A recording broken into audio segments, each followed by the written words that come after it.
Hello there, and welcome to another episode in the Georgia Workers' Compensation video series. My name is Jason Perkins, and I'm an attorney that specializes in Georgia workers' compensation cases.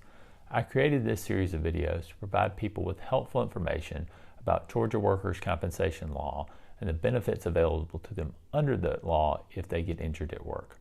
Today, I want to talk to you about whether you can get fired for filing workers' compensation.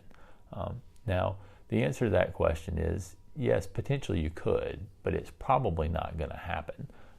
Georgia is a right-to-work state, and what that means is many people are in a situation what's known as employment at will.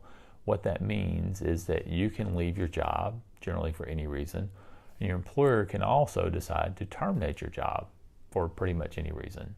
It's often stated as for a good reason, bad reason, or no reason at all. Now, there are certain prohibited reasons that your employer could not terminate you for, but for the most part, they can fire you or let you go for pretty much any reason.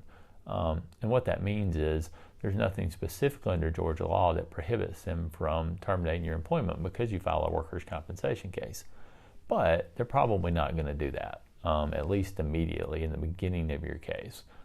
Now, there are concerns that I do have about whether they will terminate your employment once you return to work, if your doctor says that you're all better.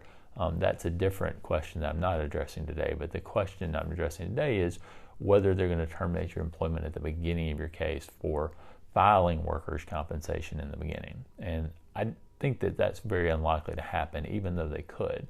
The reason why it's unlikely to happen is that many employers and insurance companies would have concerns that if they did that, under workers' compensation law, they probably start having to pay you workers' compensation benefits for being out of work.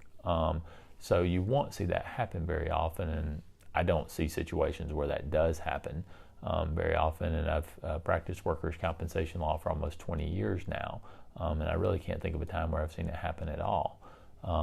So another thing to consider is even if your employer was going to fire you for filing workers' compensation, then you really have to ask, is that a place where you want to work or not?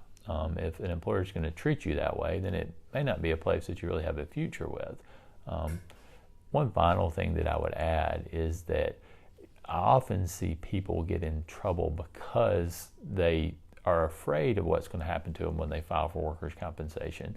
And so they make the decision not to file, and then down the road they have problems because something hasn't been filed under workers' compensation, and there's time limits that can run that when they have problems from that injury at work, and it kind of keeps going on, and then they get to the point where they can't work anymore, that then it may be too late for them to file for workers' compensation. And I hate when people contact me and I have to tell them that I can't help them because they've waited too long. The best thing to do is when you get hurt at work to file workers' compensation from the beginning, to notify your employer that you've been injured and to go in and get medical treatment. So hopefully you can get that injury treated and get better and go back to work. But at least it's dealt with and you filed things timely. Hope you found this information about whether you can get fired for filing a workers' compensation case helpful. If you have, please let me know that. One of the best ways you can do that is by liking this video or giving it a thumbs up. If you have more questions about workers' compensation law, you can visit our Perkins Studdard channel on YouTube. All the videos from the Georgia Workers' Compensation video series are available there, and you can subscribe if you want to be notified of future videos as they come out. If you have some specific questions about your case, I'd be happy to talk to you about it. One of the best ways to do that is set up a free consultation. You can go to our website if you'd like to set one up. That's www.perkinsstuddard.com. You can complete and submit our free consultation request form there. Or you can also call our office at the phone number on the bottom of the screen, and someone from our workers' compensation team will speak with you and get an appointment set up to speak with me. I'd like to thank you again for watching this video today, and I want to wish you the best of luck as you recover from your injury.